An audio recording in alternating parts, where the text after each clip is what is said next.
Timothy is here in part 2 of the study of Galatians 3 in finding out and investigating if Galatians 3:28 eliminates gender roles and gender differences. Let us continue on in verse 6 all the way down to verse 10. So maybe even verse 11. So we're going to go from 6 all the way down to 11. But first we're going to rehearse a little bit of what happened in part 1. In part 1 we find that Paul is pretty hard on the Galatians in chapter 3, and he calls them foolish, saying that someone has bewitched you, and that bewitching has turned them into disobeying the truth.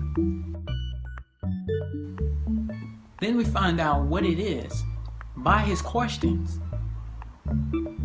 that have them in a mindset that disobeys the truth.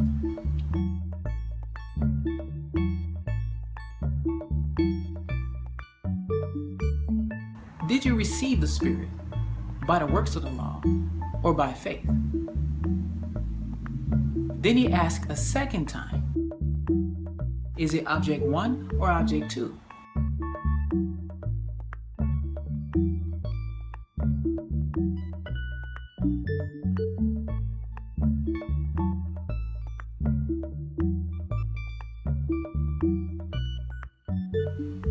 So now in verse 6, we're going to continue on in verse 6 and see what's going on here.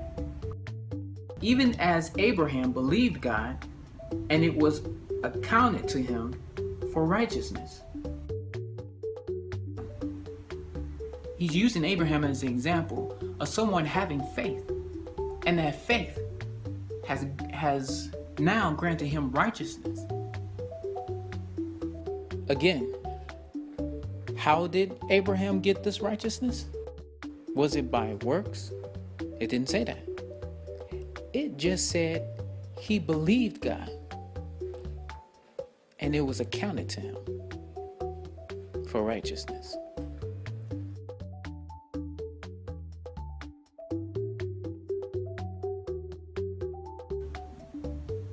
Verse 7, know ye therefore that they which are of faith, the same are the children of Abraham. Okay, so where is he going with this? All right, so far we follow along with this. And the scripture, foreseeing that God would justify the heathen through faith, preached before the gospel unto Abraham, saying, in thee shall all nations be blessed.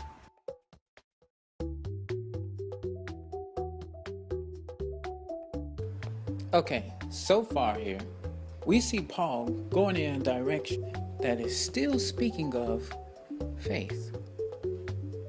Receiving by faith. And now it's talking about scriptures foreseeing into the future, which is now, that God would justify the heathens through faith. So now there's justification by faith. So we have receiving the Spirit by faith. We have ministering the Spirit, manifesting miracles by faith. Righteousness by faith. Justification by faith. So far, we're just talking about these different things that's being received by faith.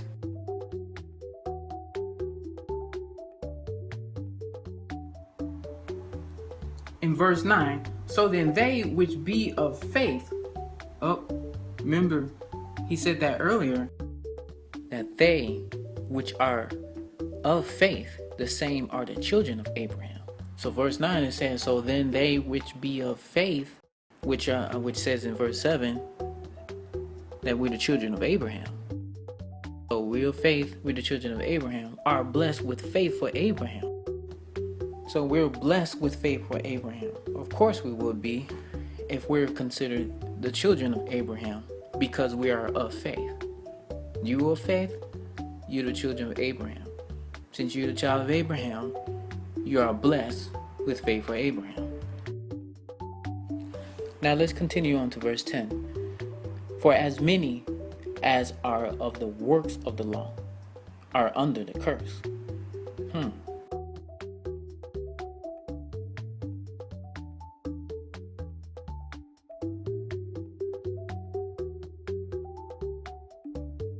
For it is written, cursed is everyone that continues not in all things which are written in the books of the law, to do them.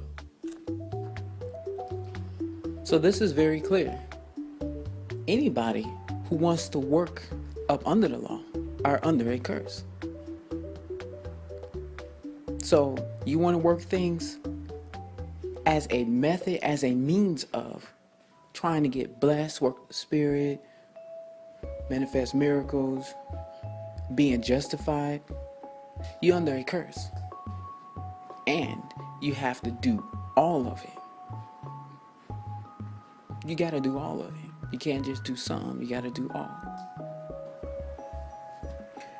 Verse 11, but that no man is justified by the law in the sight of God. It is evident, for the just shall live by faith. So far, we have not seen anything that eliminates gender or gender roles. We have not seen anything that completely annihilates gender roles altogether. This may seem to be a lot to go through just to make a point.